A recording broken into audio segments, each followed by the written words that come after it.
Hello friends, welcome back to my channel. আশা করি তোমরা সবাই খুব ভালো আছো, সুস্থ আছো। আমি ভালো আছি এবং সুস্থই আছি। তো যাই হোক, আমি তো একদম ভ্রণিতা না করে একদম চলে যাবো ডাইরেক্ট কন্টেন্টের ওপরে। কন্টেন্ট হচ্ছে আজকে আমার মিত্তিল বাবু। হ্যাঁ, আমাদের মিত্তিল বাবু অনেক মিত্তি খেয়ে যেতে, অনেক মিত্তি খাইয়েও যেতে, জানো। আচ্ছা, তো আমি না 2-3 দিন আগে বা বহুত দিন আগেও একটা কথা বারবার করে বলি, এই যে ভিউয়ার্সরা বলে না, তুমি সৎ, তোমার ব্লগ নিট অ্যান্ড ক্লিন, তুমি সৎ, তোমার ব্লগ নিট অ্যান্ড ক্লিন, তুমি এত ভালো, এত ভদ্র, এত পবিত্র। এই যে ব্লগারদেরকে বলে, কি বেসিসে বলে? ওই একটা ভিডিও দেখে বলে, ওটা ব্লগ দেখে বলে, তাই তো?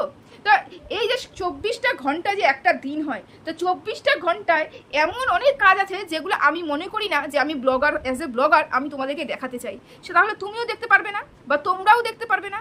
আমি চাই আমাকে নিজেকে এমনভাবে প্রেজেন্ট করব ভিউয়ার্সদের সামনে, যে ভিউয়ার্সরা আমাকে মনে করে আমি পবিত্র, আমি সৎ, আমি এত ভালো, আমি জীবনে কোনো পাপ কাজ করিনি। তার তখন কি হবে? আমি এডিট করব এবং অফ ক্যামেরায় সব করব, অন ক্যামেরায় করব না। মাস্টার মাইন্ড তো আমাদের মিত্তিল বাবু। হ্যাঁ, মিত্তিল বাবু। তো মিত্তিল বাবু এই সব কাজগুলো করে এসেছে এবং ভিউয়ার্সের বোকা বানিয়ে এসেছে, চোখে ধুলো দিয়ে এসেছে। ওই যে ওগুলোই দেখাচ্ছে যেগুলো মিত্তিলবাবু দেখাতে চায়, ভিউয়ার্সরা দেখতে চায়, সেটা মিত্তিলবাবু তোলেই না দেখাবে। হ্যাঁ, তো অনেক অনেক কিছু উঠছে, কথাতে তো অনেক কিছু উঠছে। প্রক্রিয়া শুধুমাত্রই যে আমাদের টিন করেছে তা কিন্তু নয়, আমাদের কিন্তু মিত্তিলবাবু যুক্ত আছে। সবাই বলছিল না যে তোরা এই সব ভাট বকছিস, কি প্রমাণ আছে? প্রমাণ দে, কি প্রমাণ আছে? প্রমাণ দে। কেউ তো বলছে আসানসোলে নাকি বার্নপুর জায়গাটাই নেই। কেউ এই কথাটাও বলছে যে তুমি ভুয়ো বকছো, মিথ্যে কথা বলছো, যেহেতু টিনের উপরে এত দোষারোপ করা হয়েছে, টিনের ব্যাপারটা আমাদের সামনে তুলে ধরা হয়েছে, সেই জন্য ভুয়ো খবর আমাদের তরফ থেকে দেওয়া হচ্ছে। আমাদের মিত্তিল বাবু কত গুল খিলিয়েছে। হ্যাঁ, গাড়ির মধ্যে লাডেলাপ্পা হয়েছে, বুঝতে পেরেছো? তো যাই হোক, তো একটু ব্যাপারটা একটু ক্লিয়ার করি। আমাদের টিনটিনি হঠাৎ করে কেন বাড়ির থেকে বাড়ি ছাড়া হয়ে গেল? আর এমন বাড়ি ছাড়া হলো যেন টিনটিন আর বাড়িতে ফিরে আসতে হয়, এমনভাবে তাকে বাড়ি ছাড়া করানো হলো। টিনটিন কিন্তু ভেবেছিল যে আমি বাড়ির থেকে বেরিয়ে যাচ্ছি রাগ করে, সেই জন্য কিন্তু কোনো কেস দেওয়া হয়নি। এখন তাকে বলছি, তুমি যদি সত্যি নির্যাতিত হয়ে থাকো, কেন কেস দাওনি? টিনটিন ভেবেছিল যে আমি যাব, আমি আবার রাগ করেছি, চলে যাব, আবার চলে আসবো। টিনটিন কিন্তু ভাবতেও পারেনি তার স্বামী, মানে আমাদের হচ্ছে মিত্তিল বাবু হচ্ছে তাকে একদম পার্মানেন্টলি পাঠিয়ে দিচ্ছে এবং চোরের উপরে বাটপাড়ি করছে। এবং চোরের উপরে বাটপাড়িটা মানেটা কি?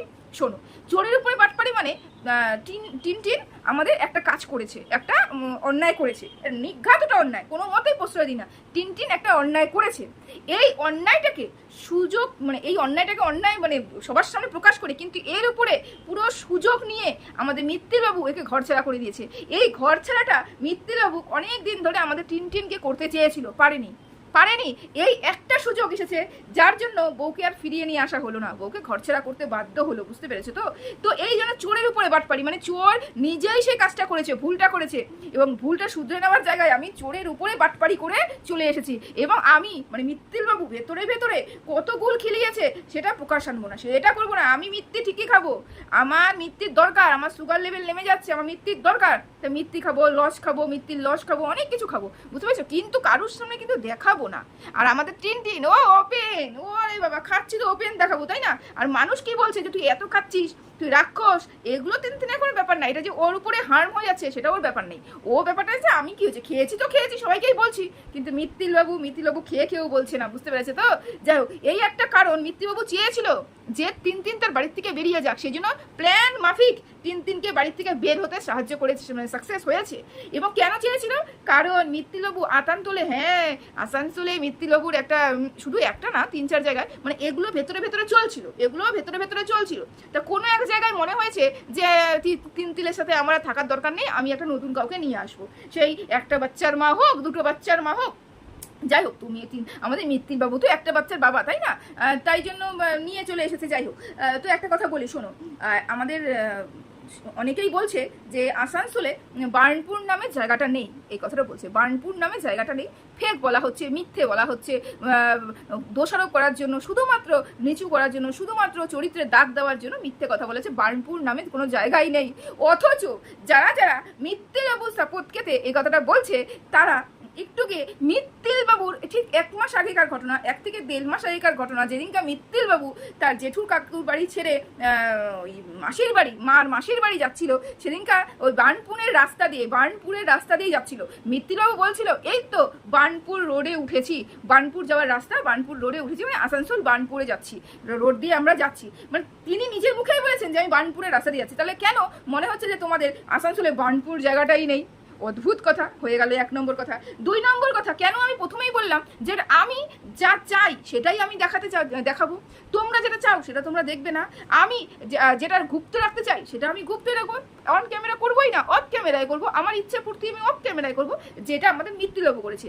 যে মিত্তিলবাবু হাটে যাচ্ছে, কি মাছ কিনছে সেটা পর্যন্ত দেখাচ্ছে, মিত্তিলবাবু তার বউকে মানে 3 দিনকে বিক্রি পর্যন্ত করে দেখাচ্ছে, তারপরে মিত্তিলবাবু তার ছোট ছোট সন্তানদের বিক্রি পর্যন্ত করে দেখাচ্ছে। আর অথচ মিত্তিলবাবু ওই দিনকা ওর দিদার বাড়িতে গিয়েলো যেদিনকা আসানসোলে, সেই দিন বিকেলবেলা চাটা খাওয়ার পরে জাস্ট বললো যে আমি একটু ওই ঐতিহাসিক শার্টটা পরে গিয়ে বললো যে যাই একটু ঘুরে আসি, আশেপাশে একটু ঘুরে আসি বলে যে বেরিয়ে গেল। তারপরে কিন্তু মিত্তিলবাবু আর কোনো খোঁজ খবর নেই। অথচ সে একটা বড় ব্লগার, সে হাঁকতে মুখতে মানে সরি বাজে ভাষা, তবু মানে পটি টটি করতে গেলে পরেও মিত্তিলবাবু সব কিছু দেখায় তার ব্লগার। অথচ সে আসানসোলে ঘুরতে বেরোলো এবং বললো যে যাই একটু ঘুরে আসি, একটু আশেপাশটা দেখিয়ে আসি, ঘুরে চলে আসি। কিন্তু সেদিন কিন্তু ও ক্যামেরাটা অন হলো না। কেন অন হলো না মিত্তিলবাবু? কেন? তুমি তো বড় ব্লগার, তুমি তো ব্লগ দেখাতে এসেছো, তুমি তো সবকিছু দেখাতে এসেছো, তো আসানসোলটা আমাদেরকেও দেখাতে, আমরাও দেখতাম, আমরা তো কোনোদিন আসানসোল দেখিনি, আমরাও দেখতাম। কেন ক্যামেরাটা সেদিনকে অন হলো না? কেন সেদিনকে আসানসোলটা ঘুরে এসে রাত্রেবেলা খাওয়া দাওয়া পর্যন্ত দেখা হলো না? বললে খাওয়া দাওয়া হয়ে গেল, আমরা তো দেখতে পেলাম না। অথচ বাড়িতে বসে কি রান্না হচ্ছে, কি খাওয়া হচ্ছে, কি হচ্ছে না সব আমরা দেখতে পাই।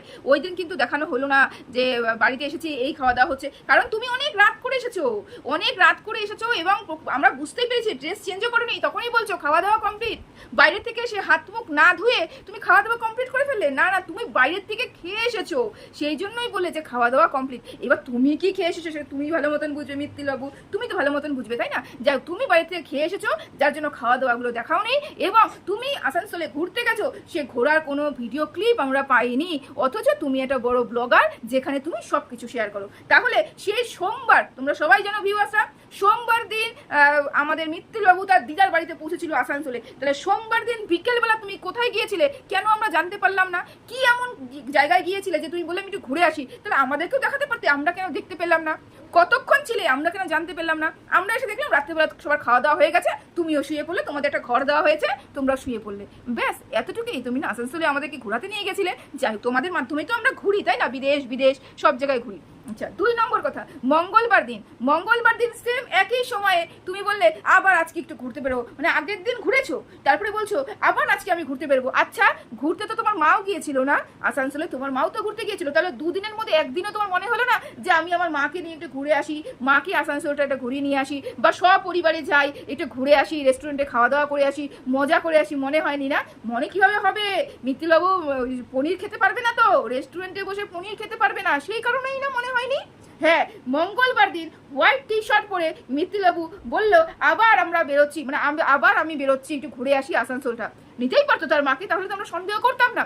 গেল 2-1টা মন্দির দেখালো, তারপরে মিত্তিলবাবু 2-1টা চকলেট কেনার পরে মিত্তিলবাবু গায়েব, নেই মিত্তিলবাবু, একদম ডাইরেক্ট বাড়িতে চলে আসলো, আমরা মিত্তিলবাবু যেরকম ভিডিও করে আমরা তো দেখে অভ্যস্ত, যে আমরা এই যে আমি যাচ্ছি বাজারে, এই যে চকলেট কিনলাম, এই যে চলো আমরা আমি বাড়ি ফিরে যাচ্ছি, আর না কিচ্ছু নেই, কিন্তু কিচ্ছু নেই। মাঝখানে যে টাইমটা কোথায় গেল মিত্তিলবাবু?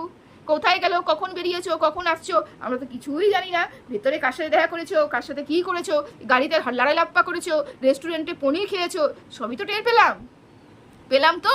আচ্ছা যাই হোক, তো ভিউয়ার্সদের এই কথাটাই আমার বলার ছিল যে পেছন থেকে না অনেক কিছু হচ্ছে, অনেক কারোর সাথে লাড়ালাপ্পা হচ্ছে, গাড়ি ঝিকঝিক করছে। ওই যে মনে আছে তোমাদের, আস্তে আস্তে বলি, ওই টাইটানিকের ব্যাপারটা, হ্যাঁ, গাড়ির মধ্যে অনেক কিছু হচ্ছে। তারপরে হচ্ছে রেস্টুরেন্টে গিয়ে নিরামিষের দিন পনির খাওয়া হচ্ছে হোয়াইট রঙের শার্ট পরে, আর সোমবার দিন সেই ঐতিহাসিক শার্ট, মানে সেই বিখ্যাত শার্ট লাকি শার্টটা পরে বেরোনো হয়েছে। বুঝতে পেরেছে তো? 2 দিন ছিল, 2 দিনই দেখা হয়েছে। হ্যাঁ, কার সাথে দেখা হয়েছে নামটা বললাম না। তো যাই হোক, সব কিছু তোমরা টের পেয়ে যাবে, সব কিছুই বুঝতে পারবে। তো মিত্তিলবাবু, এটা আপনি যে মিষ্টি খেতে ভালোবাসেন এতদিনে বুঝলাম, যে আপনি এরকম ডুবে ডুবে মিষ্টি খান, ওপেন খান, না না, আপনি ওপেন খাবেন কেন? আপনি ওপেন খেলে তো আপনার পুরো টাই ফিস হয়ে যাবে, তাই না? আমাদের টিনটিনই বোকা যে ওপেন খেয়েছে, ওপেন খায়নি, টিনটিনকে খাওয়ানো হয়েছে, টিনটিনকে বের করা হয়েছে, পুরোটা প্ল্যান মাফিক হয়েছে, বুঝতে পেরেছে তো? তো চলো ভিডিওটা আজকে এখানেই শেষ করলাম, মিত্তিবাবুকে নিয়ে এটাই আমার বলার ছিল। টাটা।